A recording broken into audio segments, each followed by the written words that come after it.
Hello, my dear students, and the rest of the learners. Welcome to part 10 of an 95-part series of tutorials in object-oriented programming in C++. In this tutorial, I'm going to introduce the concept that we call inheritance, which is part of the concepts in object-oriented programming. My name is MemJM, or you can simply call me EMELISWAP. What is inheritance? Inheritance is the process by which objects acquire the properties of objects of another class. It supports the concept of hierarchical classification. The concept of inheritance provides the idea of reusability. This means that we can add additional features to an existing class without modifying it. This is possible by driving a new class from the existing one. The class will have combined features of both classes, hence the classes are reusable. Inheritance allows us to group classes with families of related types, allowing for the sharing of common operations and data. Inheritance defines a parent versus child relationship.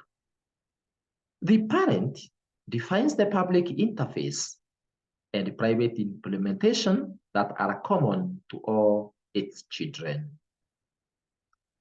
Each child adds to or overrides what it inherits to implement its own unique behavior. In C++, the parent is called the base class and the child is called the derived class. The relationship between the parent or base class and its children is called an inheritance hierarchy. When classes are similar, it is preferable to define them in terms of their common characteristics rather than duplicate effort by defining individual classes in full. The mechanism provided by C++ to allow classes to reuse declarations made in other classes is called inheritance. Inheritance allows programmers to reuse software that has proven itself to work efficiently, and it is therefore a major addition to the C++ programming language. The syntax for inheritance is as follows: derived class, full colon, base class. For example, class B, colon, public A. So public A is the base class, while class B is derived class. Then you open the brace there, do your code, write all the instructions and the set of statements you would like to be executed, and then you close your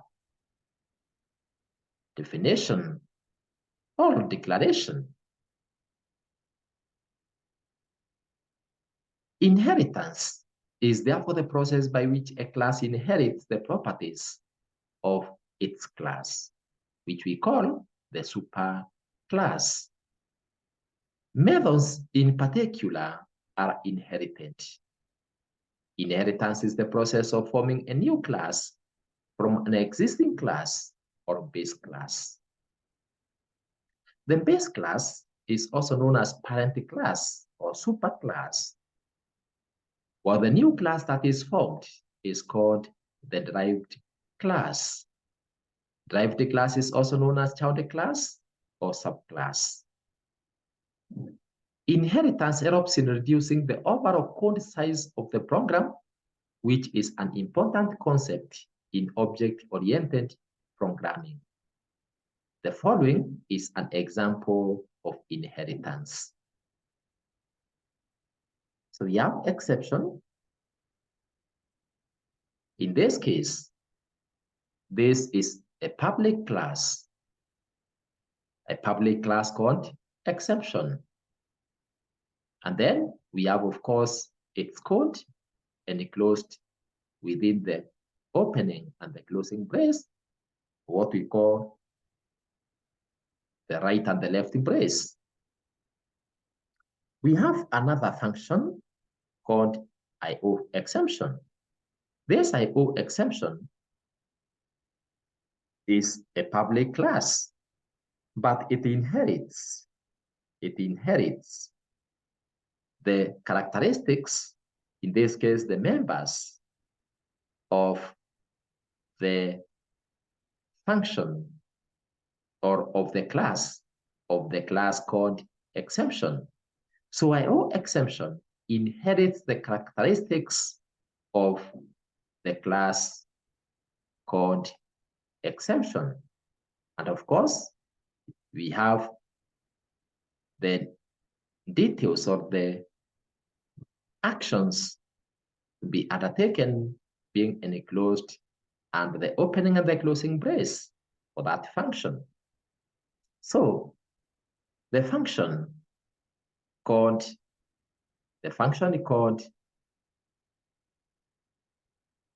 IO exemption, or not the function, but the class called IO exemption inherits the characteristics of the class called exception.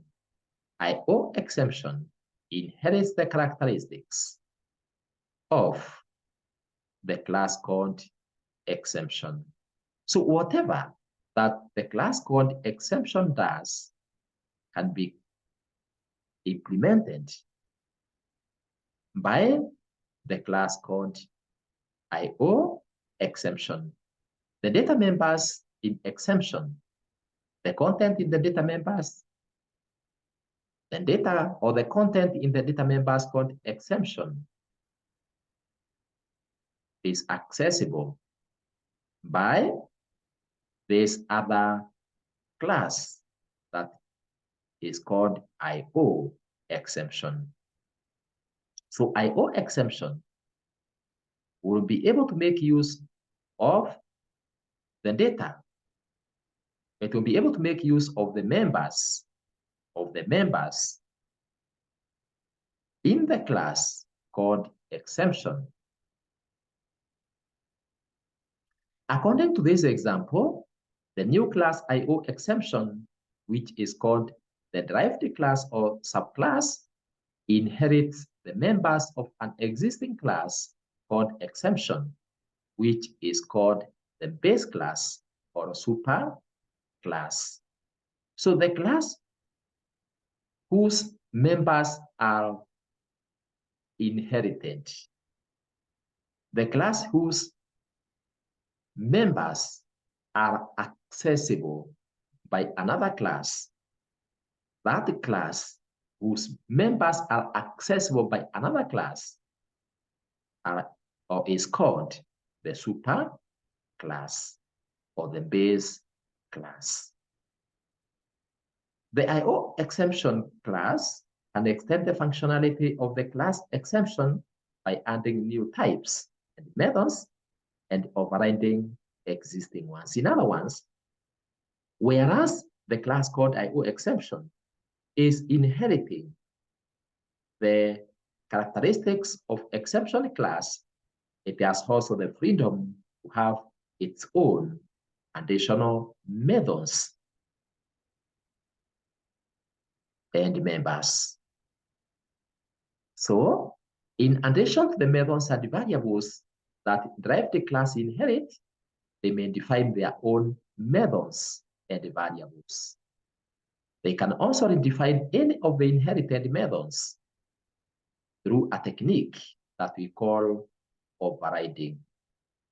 In summary, inheritance is a way to compartmentalize and reuse code by creating collections of attributes and behaviors called objects, which can be based on previously created objects.